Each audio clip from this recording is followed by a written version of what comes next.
Hello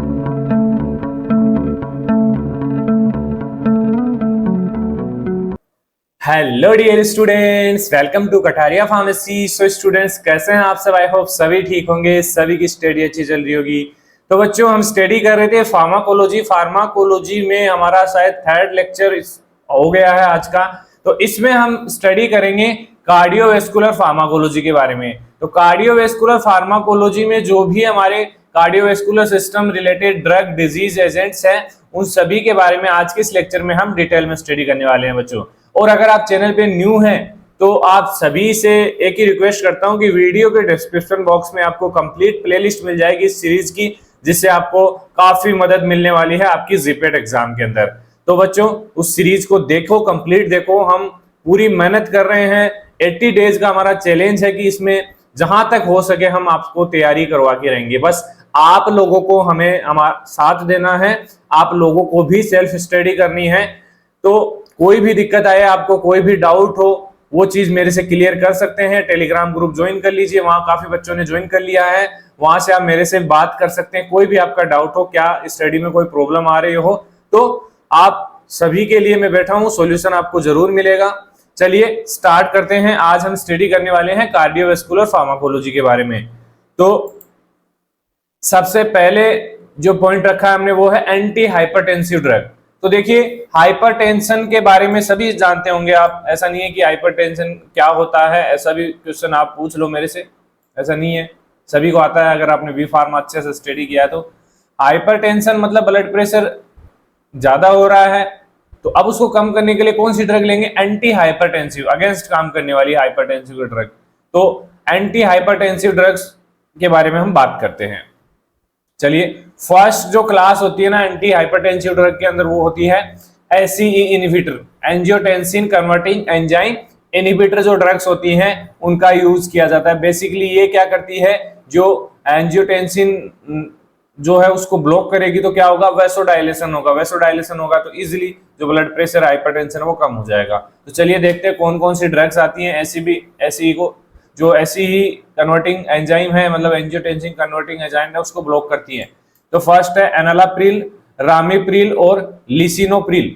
ये तीन drugs है जो बेसिकली ऐसी इनहिबिटर्स होती हैं जो एंटी हाइपरटेंसिव ड्रग के रूप में काम में ली जाती है। हाइपरटेंशन को कम करने के लिए यूज में ली जाती है।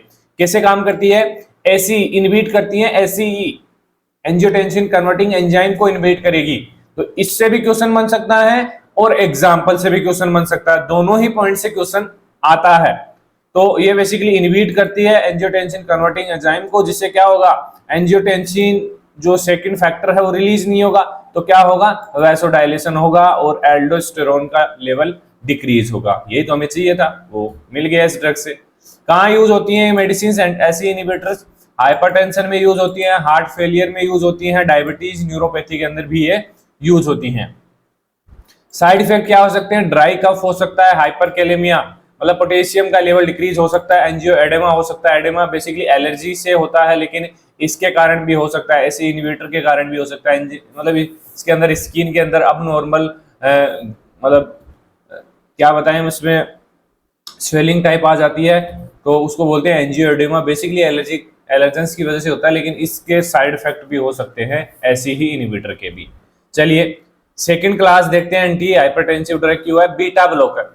देखिए, बीटा 3 टाइप के रिसेप्टर है बेसिकली, बीटा 1, बीटा 2, बीटा 3 मैंने आपको बता दिया। तो बेसिकली जो बीटा 1 रिसेप्टर होता है ना, वो हार्ट पे काम करता है, मतलब हार्ट के ऊपर प्रेजेंट होता है बेसिकली। और भी काफी चीजों पे प्रेजेंट होता है, जैसे किडनी पे, लेकिन मेन हार्ट के ऊपर प्रेजेंट होगा ये। तो यहाँ पे जो भी ड्रग काम करेगी हार्ट के ऊपर, वो किससे होके आएगी? बीटा ब्लॉकर से।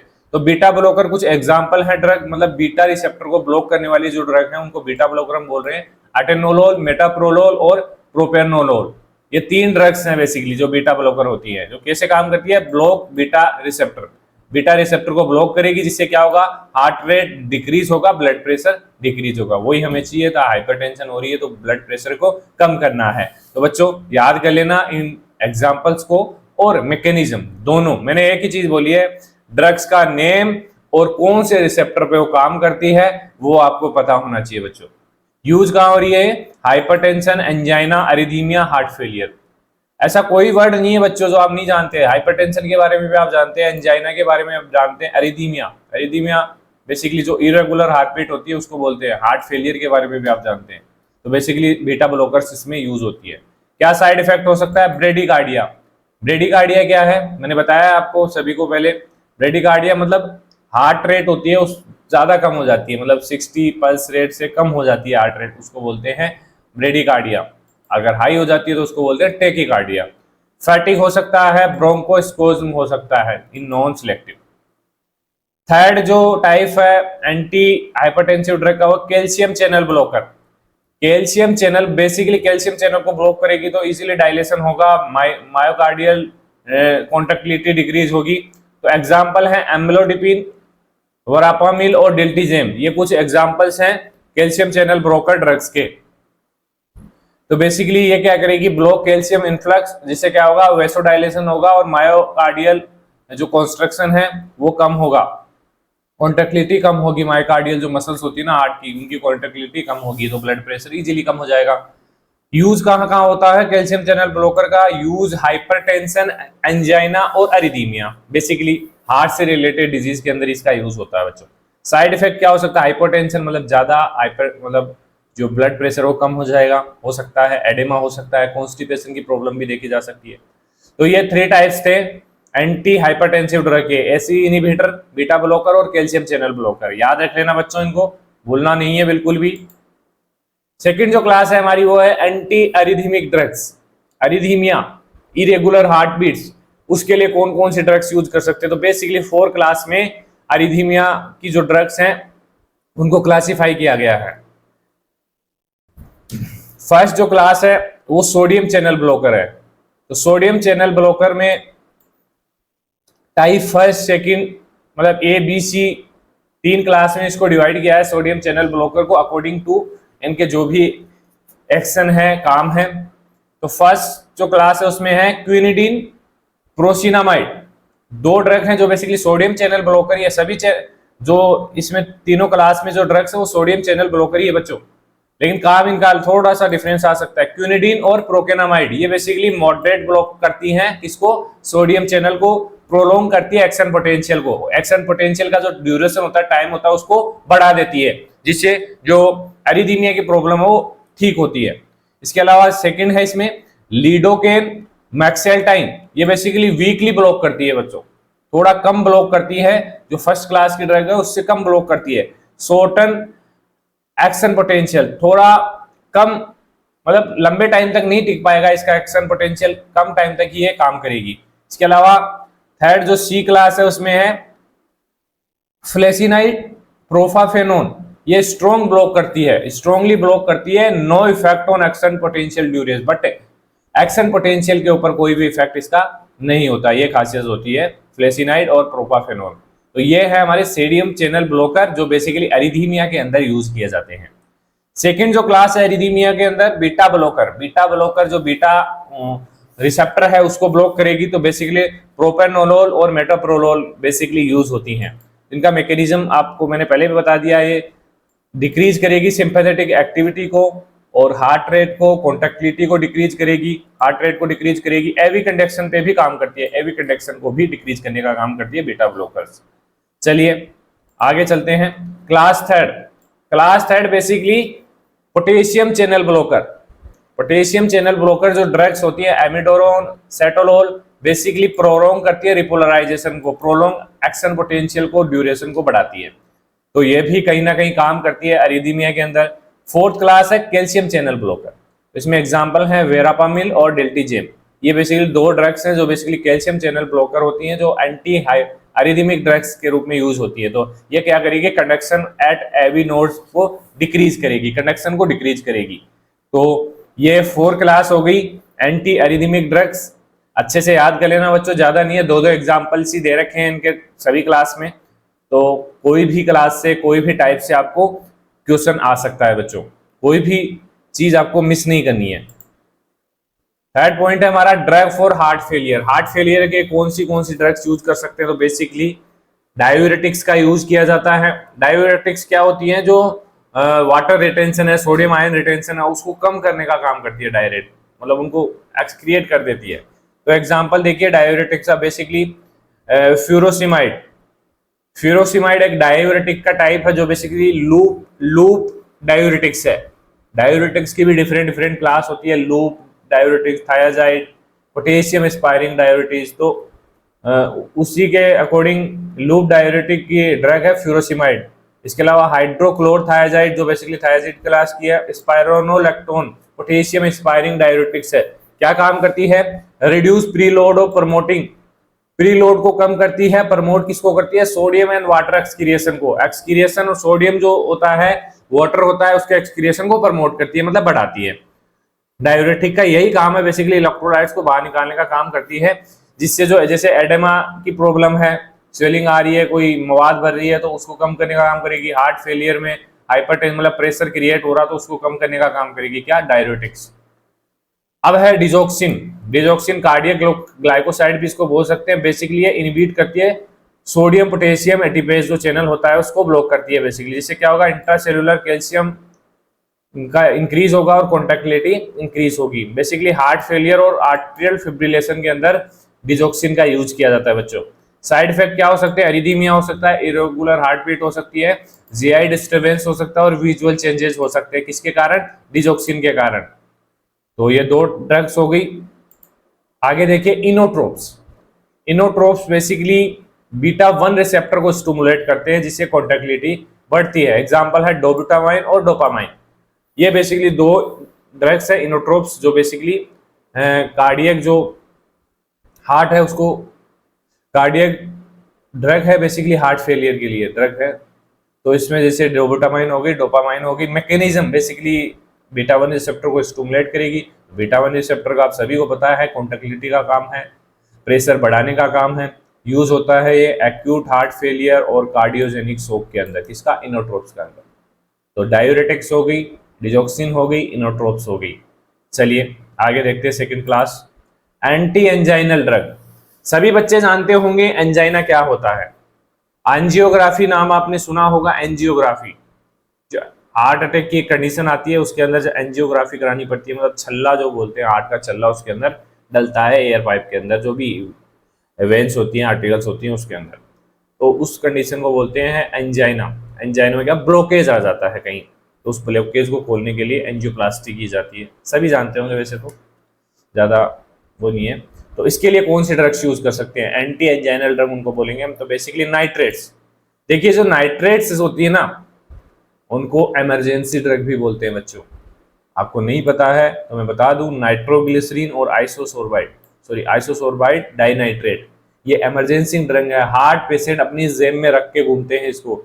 ये जो आइसोसोर्बाइड डाइनाइट्रेट है ना, वो हार्ट शेप की मेडिसिन आती है बच्चों, जो इमरजेंसी जब भी ऐसा लगे हार्ट पेशेंट को कि हाँ मेरे को शोक आ सकता है, हार्ट अटैक आ सकता है, तो उस टाइम वो तुरंत ले लेंगे उसको। तो तुरंत ये काम करती है, वेसोडाइलेशन का काम करती है।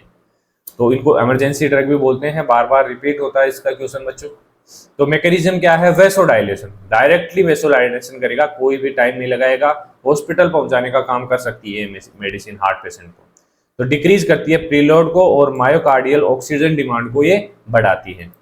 यूज बेसिकली एंजाइना और हार्ट फेलियर के अंदर इसका यूज किया जाता है। साइड इफेक्ट है इसके हेडेक, हाइपोटेंशन और टॉलरेंस, ये कॉमन साइड इफेक्ट हो सकते हैं। बीटा ब्लॉकर, बीटा ब्लॉकर भी एंजाइना के अंदर यूज होती है, जैसे मेटोप्रोलोल और प्रोपेनोलोल बेसिकली यूज होती है एंजाइना के अंदर, क्योंकि ये हार्ट रेट को डिक्रीज करती है और कॉन्ट्रैक्टिलिटी को डिक्रीज करती है, जिससे क्या होगा? माइटोकॉन्ड्रियल ऑक्सीजन जो डिमांड है वो भी कम होगी। Use chronic stable angina, basically chronic stable जो एंजाइना होती है उसके अंदर बेसिकली इसका यूज किया जाता है बच्चों। साइड इफेक्ट ब्रेडिकार्डिया हो सकता है, फैटिक हो सकता है, कॉमन साइड इफेक्ट्स होते हैं। चलिए आगे देखते हैं एंटीकोगुलेंट्स, एंटी प्लेटलेट्स और फाइब्रिनोलाइटिक्स। एंटीकोगुलेंट्स मतलब कि कोगुलेशन होने से रोकना है हमें बॉडी के अंदर। मतलब कि अब ये कोगुलेशन, हम वो कोगुलेशन नहीं रोकना, जैसे हमारी चोट हो गई, इस कोगुलेशन को नहीं रोकना। हार्ट के अंदर भी ब्लड का कोगुलेशन हो जाता है, मतलब जो वेन्स होती हैं, आर्टरीज होती है, उनके अंदर भी ब्लॉकेज हो जाता है। उसको रोकने के लिए बेसिकली एक नाम सुना होगा आपने, हेपेरिन। हेपेरिन के बारे में वैसे काफी क्वेश्चंस बनते हैं। ये इनहिबिट करता है जो कोगुलेशन होती है उसको, बेसिकली हमारी ब्लड के अंदर प्रेजेंट होता है हेपेरिन, जो हमारे ब्लड को जमने से रोकता है। हेपेरिन का यही काम है ये। तो ये एंटीकोगुलेंट्स बेसिकली एग्जांपल है। हेपेरिन एक्टिवेट करता है एंटीथ्रोम्बिन थर्ड को, जो क्या करता है, इनिबिट करता है थ्रोम्बिन को, जो 4 क्लास का है। वारफरीन इनिबिट करता है विटामिन के डिपेंडेंट क्लोटिंग फैक्टर्स को, बेसिकली ओरली यूज किया जाता है वारफरीन को, और हेपेरिन को आईवी यूज किया जाता है। डायरेक्ट ओरल एंटीकोगुलेंट्स होते हैं रिवारोक्सावेन, एपिक्सावेन, जो बेसिकली फैक्टर एक्स को इनहिबिट करते हैं। तो ये हेपेरिन और वारफरीन ये एंटीकोगुलेंट्स होते हैं, बेसिकली हमारी बॉडी के अंदर ही प्रेजेंट होते हैं एक तरीके से। अगर नहीं है तो हम इसका डायरेक्टली आईवी और ओरल यूज कर सकते हैं। तो ये हो गए एंटीकोगुलेंट्स।